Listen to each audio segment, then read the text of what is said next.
All right, everyone. Today's the day. Um, I've been wanting one of these for a long time. Ever since I actually got into laser engraving, I kind of wanted to get an XTOOL machine. Well, I went on their site, and to my surprise, they had a wheel. I put in my information and spun the wheel, and guess what? I won.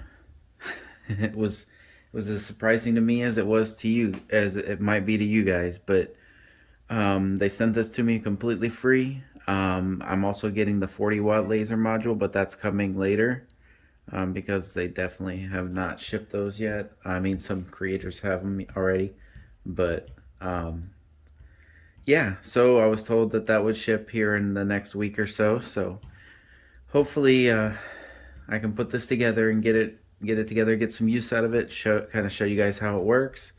I know there's a lot of videos out there, so I'm not gonna really do much of a assembly video because it's pretty straightforward from what I understand. But also, I wanted to showcase this machine a little bit. And as you can tell over there, I've already got some leg holders printed out from something I learned from the O Tour. When I put it together, have the legs printed out before you assemble it.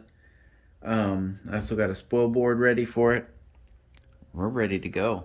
All right, I'm gonna hyperlapse this and this build, and then I'll go ahead and come back to you and talk to you guys about it when I'm done.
As far as the feel of this machine, I mean, it feels the most premium of all the machines I have. I have a longer Ray 5 and an O'Tour Laser Master 3. So, as far as what I can do with this thing, I'm pretty sure I can do just about anything, but um, those other ones can do. The only thing I'm waiting for is the 40-watt module, which will be here in, like I said, in probably a week or so. Um, but for now, I want to go ahead and test this out as a 10-watt module, which is what came, the 10-watt module. I can go ahead and install the air assist and get it set up on the board that I'm going to be using for it, and then I'll kind of do some testing with it. Okay, everyone. So I finally got finished testing out the XTOOL D1 Pro with the 10-watt laser. For me, I mean, I love this thing. The looks of it, it's very beautiful. It's sleek. It's stylish. But I did have a few problems with it when I was setting it up and getting it going and burning in the pattern. One thing I did get is that I couldn't get the full advertised area. I think it's because of the optical stops. I might tried disabling those and seeing if those see if that helps. Um, Another thing is this cable down here that runs right here. This was difficult because when I had it zip tied up here, it would always get caught under the laser or under the side here, and it would bind up my axis. So I ended up just removing those zip ties for now, and that helped tremendously. It also helped with the movement to not, because I was having some issues on here when I was doing my pattern on the SPO board. It wasn't very repeatable. Sometimes it would have issues, but in the end I was able to get at least a 300 by 300 square on there. And I mean, I'm gonna keep trying. I'm gonna try and disable the end stops, see if that helps a little bit.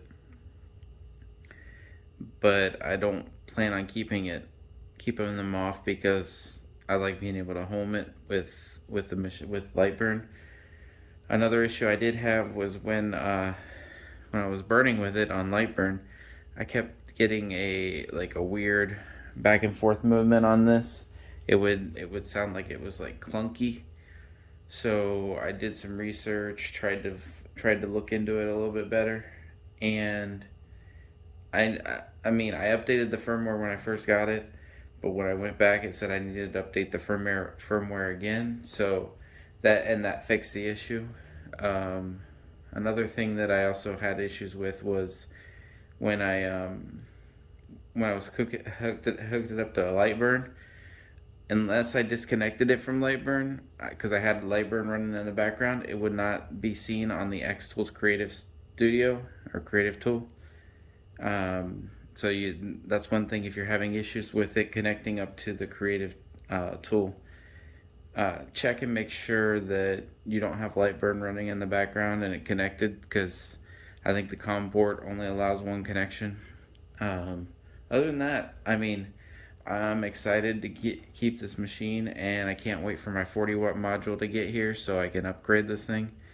My plans for this are to get the extended rails so that I can cut more signs, and to make this my cutting machine. I have two other machines that I'm going to be using for my engraving, my production engraving, but this one is mainly going to be for my cutting. And so, yeah, that's it. I mean, like I said, I really like how it looks. The good things about it are that it's beautiful. It does what it's supposed to when you have it set up correctly. Another thing is belt tension. Make sure that's correct, because if not, then you'll have issues as well. Alright, thanks you guys for watching, and if you found this video helpful, like and subscribe.